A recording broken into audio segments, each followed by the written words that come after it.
নমস্কাৰ বন্ধু বান্ধৱীসকল, আজি মই আপোনালোকৰ লগত আলোচনা কৰিম যিকোনো বুধবাৰে 1 টকাৰ এটি মুদ্ৰা লৈ কৰক এই এটি কাম, আপোনাৰ ভাগ্যত ঘটিব সলনি। গতিকে ইয়াৰ বিষয়ে যদি সবিশেষ জানিব বিচাৰে তেন্তে আহক প্ৰথমে ভিডিঅ'টি আৰম্ভ কৰি লওঁ।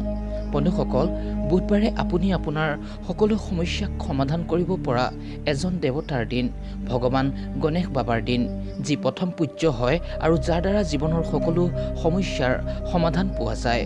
আৰু বুধৰ লগত সম্বন্ধিত সমস্যাও ভগৱান গণেশৰ আৰাধনাৰ দ্বাৰা দূৰ কৰিব পৰা যায়। লগতে ঘৰত সুখ শান্তি আৰু সমৃদ্ধি লৈ অনাৰ বাবে ভগৱান গণেশৰ আৰাধনা কৰাটোক সৰ্বোত্তম মানা হয়।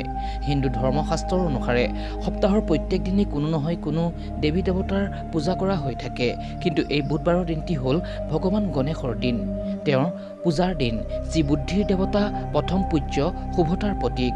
তেওঁৰ পূজা কৰিলে জীৱনত ইতিবাচক প্ৰভাৱ মিলাৰ লগতে শুভতা বাঢ়ে, সুখ শান্তি আহে, প্ৰেম বাঢ়ে। আৰু যদিহে কুণ্ডলীত বুধ কমজোৰ থাকে তেন্তে বুধবাৰৰ দিনটিত ভগৱান গণেশক দুবৰি অৰ্পণ কৰিব। এনে কৰিলে বুধ সম্বন্ধীয় সকলো সমস্যাই নিবাৰণ হয়। আৰু যদিহে বুধ কমজোৰ থাকে তেন্তে ব্যক্তিৰ নিৰ্ণয় লোৱাৰ ক্ষমতা কমে, গুপ্ত ৰোগ, স্ক্ৰীন প্ৰব্লেম, ব্যৱসায় কাৰ্য আদি ভালকৈ নচলে।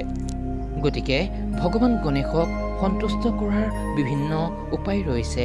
গতিকে জানো আহক ইয়াৰে ভিতৰত এনে এক উপায়ৰ বিষয়ে। বন্ধুসকল, ইয়াৰ ভিতৰতে 1 নম্বৰতে হৈছে জাইফল, যি এক প্ৰকাৰৰ মছলা হয়।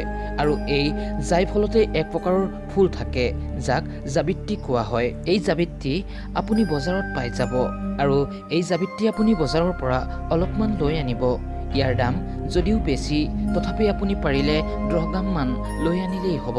ইয়াৰ পাছত আপুনি ইয়াক সৰু সৰু টুকুৰা কৰি কোনো সৰু বাতি বা টেমাত ভৰাই পূজাৰ স্থানত ৰাখি থ'ব। আৰু প্ৰত্যেক দিনে পূজাৰ সময়ত 1 চিকুট আপুনি জাবিত্ৰী ভগৱান গণেশক অৰ্পণ কৰিব, আৰু প্ৰসাদ ৰূপত সেই জাবিত্ৰী আপুনি গ্ৰহণ কৰি ঘৰৰ পৰা ওলাব।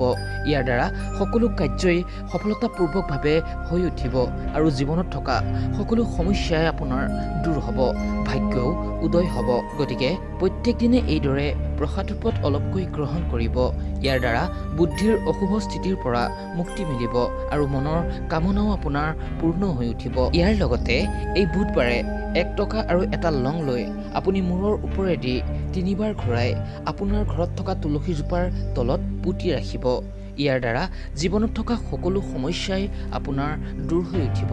ইয়াৰ পাছত সেই 1 টকাটো আপুনি উঠাই আনি ধুই ৰাখি থ'ব, আৰু পাছৰ বুধবাৰে আপুনি সেই 1 টকাটোৰ লগত এটা নতুন লং লৈ এই প্ৰয়োগটি কৰিব।